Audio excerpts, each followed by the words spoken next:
আমার হাজবেন্ড খুব brain stroke হয়ে গেছিল, 3বার নার্সিংহোমে ভর্তি ছিল। তৃতীয়বার ডাক্তার বলে দিয়েছে ইনি আর বাঁচবেন না, তোমরা ভগবানকে ডাকো। তখন এইখান থেকে কেউ বললো ওই মায়ের মন্দিরে যাও, আমি এখানে এসেছি। আর এইখান থেকে আমার হাজবেন্ড একদম ভালো হয়ে গেছে। কি সমস্যা হয়েছিল?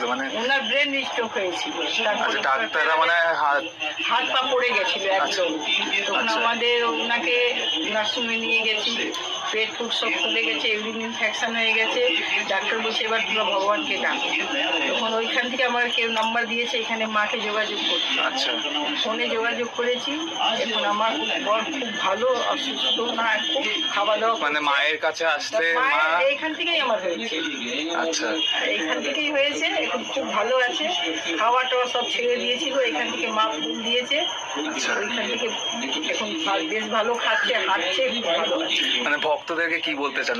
এখানে আসলে তো বলবো যার যা সমস্যা হচ্ছে আপনারা মায়ের বিশ্বাস করে এই মন্দিরে আসুন, ভালো হয়ে যাবে। আচ্ছা, ঠিক আছে, থ্যাংক ইউ। আর কি গল্প আছে বলছিলেন? মায়ের গল্প একটা আছে। আমাদের ঘরে একটা গলা কাটা আমার ছেলেকে ভূত ধরেছিল। ভূত ধরেছিল তখন আমার ছেলে ঘর থেকে বিকালে সবার ঘরে ঘরে বেল বাজিয়ে মাথা খারাপ হয়ে বেরিয়ে গেছিল।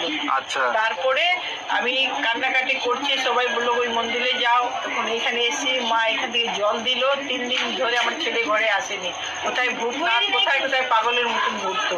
তখন এইখান থেকে মা জল ফুল দিল, ওই বললো তুমি এই ঘরে ছিটাও, দেখবে তোমার ছেলে আসবে। আর সেই জলটা আমি ছিটিয়েছি, দেখি আমার ছেলে এসে এখানে দাঁড়িয়ে আছে। মায়ের অনেক কৃপা, অনেক কৃপা মায়ের। মা খালি হাতে ফেরে না। আমার নাতি ছিল, নাতি 3 বছর দিয়ে আমাদের সঙ্গে কথা বলতো না। মা বললো তুই যা, এই ধূপকাঠিটা জ্বালাবি ঘরে, তোর নাতি তোর সঙ্গে কথা বলবে।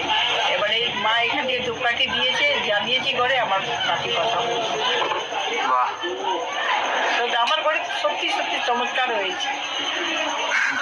সব মায়ের ইচ্ছে। সব মায়ের ইচ্ছা। ঠিক আছে।